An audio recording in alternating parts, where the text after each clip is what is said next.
안녕하세요. 뉴일라이프 재활운동센터입니다. 오늘은 이제 그 파킨슨병에 대해서 다시 얘기해 볼 건데요. 제가 항상 얘기하는 것 중에 하나가 파킨슨병은 일반적인 뇌병변과는 좀 다른 방법으로 접근을 해야 된다고 이렇게 항상 말씀을 드려요. 근데 어떤 점에서 이제 다른 점이 있는지에 대해서 좀 말씀을 드릴까 하는데, 우리가 이제 파킨슨병 하면 이제 떠오르는 증상들이 있죠. 뭐 떨린다던가, 몸이 뻣뻣하다던가, 그리고 이제 뭐 움직임의 시작과 끝이 어렵다던가, 뭐 이런 것들이 있습니다. 이런 것들이 있는데, 그 차이점. 자, 그 뇌변변으로 해가지고 몸이 뻣뻣하신 분들도 있죠. 뭐 이제 경직과 강직이라는 단어를 좀 혼용해서 쓰긴 하는데, 일단은 경직이 지금으로서는 맞는 말입니다. 네, 그분들 경직이 있죠. 경직이 있고, 이제 파킨슨 같은 경우는 이제 강직이라고 얘기를 하는데, 뭐, 그것도 이제 좀 혼용해서 쓰는 단어기도 하고요.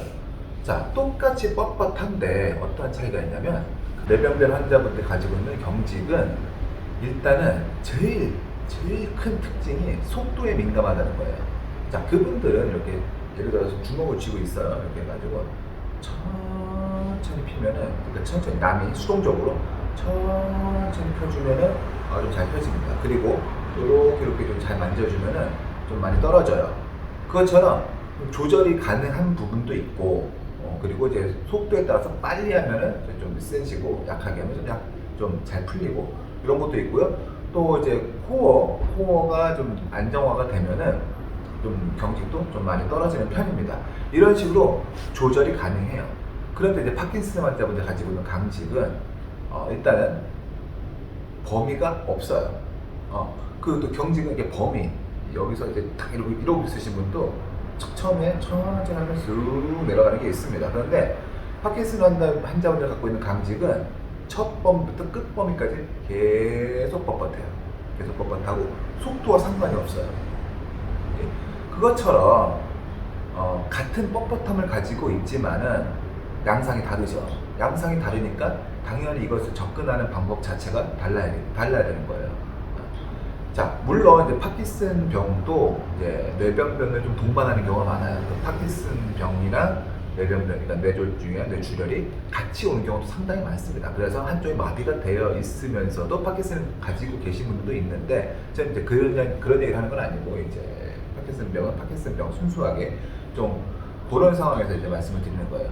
자, 그래서 이렇게 그 뇌병변 환자분이 가지고 있는 이제 마비가 있으니까, 이제 그분들을 이제 그거에 맞춰가지고 좀 어떻게 보면 움직임에 대한 재교육을 목적으로 하죠. 그런데 이제 파킨슨 환자분들 같은 경우에 뻣뻣하고 뭔가 움직임이 느려. 그런데 이분들은 그러니까 움직임에 있어서는 뭔가 문제가 있는 게 아니에요.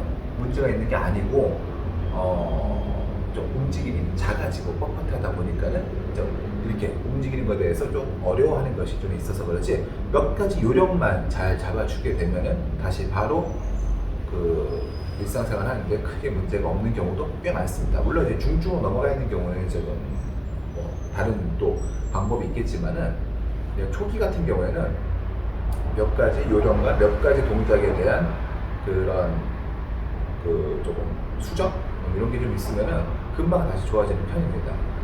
그것처럼 움직임의 재교육이 아니고 좀 몸을 움직이는 데 있어서 조금 더 수월하게 요령을 가르쳐주는 이런 접근 방법을 사용하기 때문에 좀 많이 달라요. 그리고 움직임을 이끌어내는 방법도 좀 많이 다릅니다. 물론 그 마비가 있으신 분들도 조금 뭐랄까 이제 과제지향적 프로그램이라 해가지고 직접적인 동작에 대해서 직접 훈련하는 경우도 많지만은, 좀 파킨슨 환자분들 좀 더 그런 게 좀 더 강하긴 해요.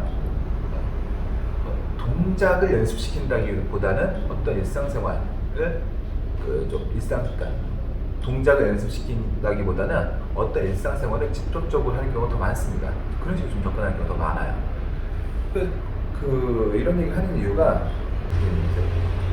파킨슨을 이제 앓고 있으시면서 저 오셨는데, 그러면 이제 저희가 물어보죠. 뭐 어떤 운동을 하셨냐 해서 얘기 들어보면은 그냥 일반적인 편마비 환자분들한테 하는 거랑 같은 운동을 좀 많이 시키는 경우가 있더라고요.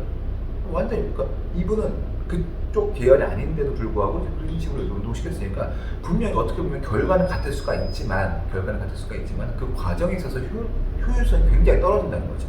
그것처럼 우리가 운동을 시킬 때는 어떤 부분을 어떻게 접근하냐, 그리고 내가 어디를 타겟으로 잡고 운동하느냐에 굉장히 많이 이제 그런 것이 갈려요. 특히 이제 운동의 효율이 많이 갈리게 됩니다. 이거를 하나하나 다 얘기하자면 굉장히 길어지고 또 그런 것들을 이제 하나하나 얘기하기 때문에 사람에 따라서 이제 그런 케이스에 따라서 굉장히 많이 달라지기 때문에 하나하나 이야기할 수는 없지만은 분명한 거는 일반적이지 않죠. 뇌병변 환자분들의 이제 마비가 있는 뇌병변 환자분들의 특징과 파킨슨 환자분들의 특징은 분명히 다르다는 거고, 분명히 다르기 때문에 서로 다른 접근 방법이 필요하다는 거고. 그런 다른 접근 통해서 재활 운동이 들어가야지만 그 운동의 효율성을 높일 수가 있다는 거예요.